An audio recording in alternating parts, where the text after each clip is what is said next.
देश नीति में दर्शकों आपका स्वागत है। मैं हूं आपके साथ राशिद ज़हीर।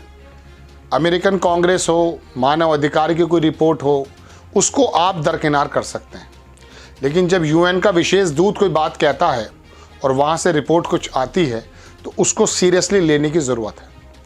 पहले आपको मैं वो रिपोर्ट के बारे में बताऊंगा, फिर उसके बारे में कुछ सेल्फ एनालिसिस करने की ज़रूरत है कि आखिरकार वो जो रिपोर्ट्स आई है उसको हम कंडेम करें, उसको कह सकता हूँ कि उसको बिल्कुल जो है निगलेक्ट कर दें या उसके बारे में कुछ सोचें।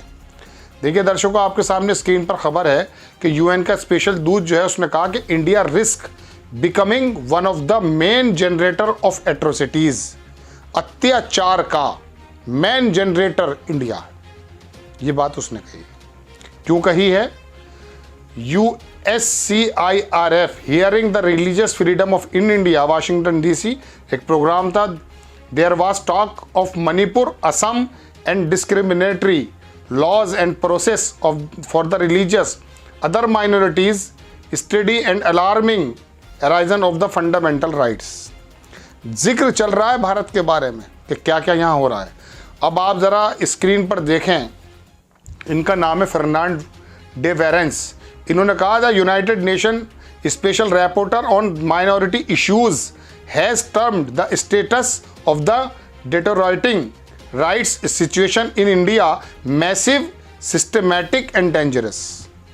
यहाँ जो हालात हैं, 3 शब्द इस्तेमाल किए हैं इसने, massive, systematic and dangerous.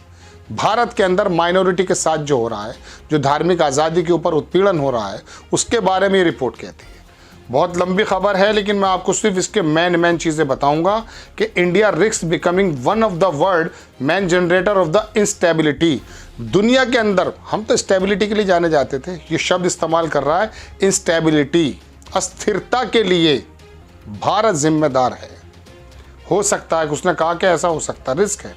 Atrocities and violence because of the massive scale, the gravity of the violation of the abuses targeting mainly religious and other minorities such as Muslim, Christian, Sikh and others.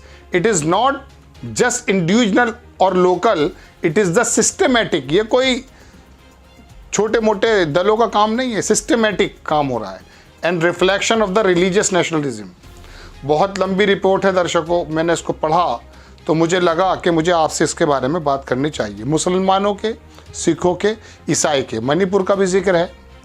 Manipur में किस प्रकार से वहाँ नंगी करके महिलाओं को घुमाया गया है, उसका भी जिक्र है। और उन्होंने बताया कि भारत में हो क्या रहा है, और जनरेटर बता दिया है, और कहा कि सिस्टमेटिक हो रहा है, यानी कि इसके अंदर सरकार शामिल है। ये वाली रिपोर्ट अगर आई है तो इसको आप ऐसी रिपोर्ट मत मानिए, ये यूएन की रिपोर्ट है दर्शकों, इसको आपको सीरियस लेना पड़ेगा।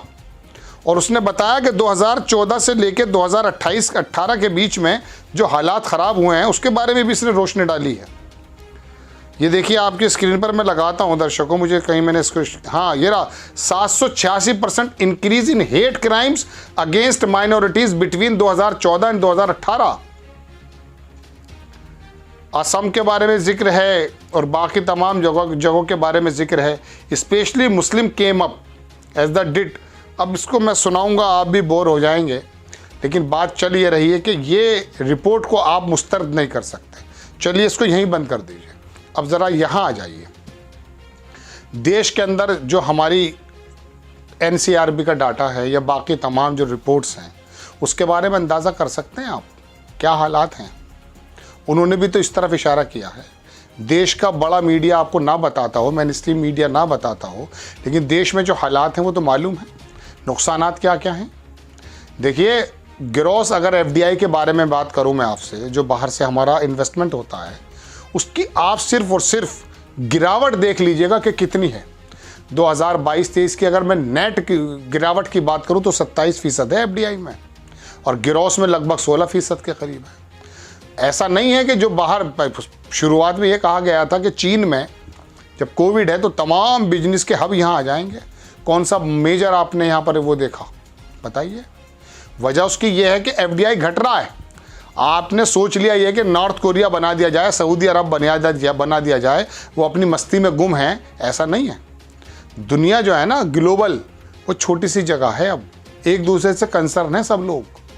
आप ऐसा नहीं कर सकते कि दुनिया की तमाम रिपोर्ट्स को मुस्तरद कर देंगे और सोचेंगे कि अपने मियाँ मिट्ठू बनते रहेंगे नॉर्थ कोरिया की तरह। नहीं, ये दुनिया की रिपोर्ट का हमें कंसर्न कर लेना ही पड़ेगा, बात करनी ही पड़ेगी कि क्या हो रहा है या नहीं हो रहा है।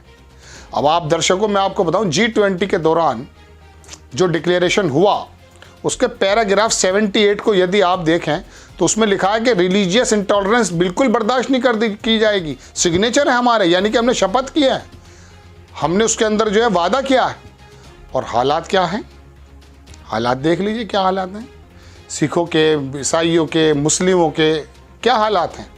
बाहर की रिपोर्टों को ये कह के मुस्तरद कर देना कि भारत की बढ़ती हुई तरक्की से जल रहे हैं, तो आपके अंदर की जो इंटरनल रिपोर्ट्स हैं वो क्या हैं बताइए। वो रिपोर्ट्स इस तरफ इशारा करती है या नहीं। ये विदेश, ये जो विपक्ष के नेता हैं, ये जो चीख रहे हैं, क्या ये यूएन के विशेष दूत के साथ मिलकर कोई प्लानिंग कर रहे हैं आपको बदनाम करने की, या आपको आईना दिखाने की कोशिश की जा रही है कि देखिए हालात ये हैं, इस पर चेत जाइए आप। आपके जहन में अगर ये है कि मैं भगवान हूँ तो रख लीजिए जहन में, लेकिन देश के हालात क्या हैं, ज़मीन पर दुनिया क्या क्या बोल रही है हमारे बारे में, FDI कितना घट रहा है हमसे, इन्हीं वजहों से तो इसके बारे में चिंता तो उसको करनी ही चाहिए जो भी देश से ज़रा सी मोहब्बत करता है।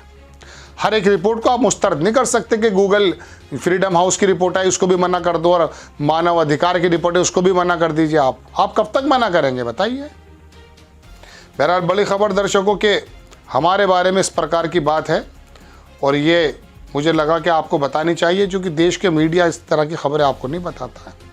आपको खबर कैसी लगी अपनी राय कमेंट्स बॉक्स में ज़रूर दीजिए। चैनल को सब्सक्राइब कीजिए, शेयर कीजिए। नेक्स्ट टाइम मैं किसी खबर के साथ आता हूँ। जय हिंद। आपका एक सब्सक्राइब हमारे लिए महत्वपूर्ण है। देश नीति को अभी सब्सक्राइब करें और बेल आइकन को दबाना ना भूलें।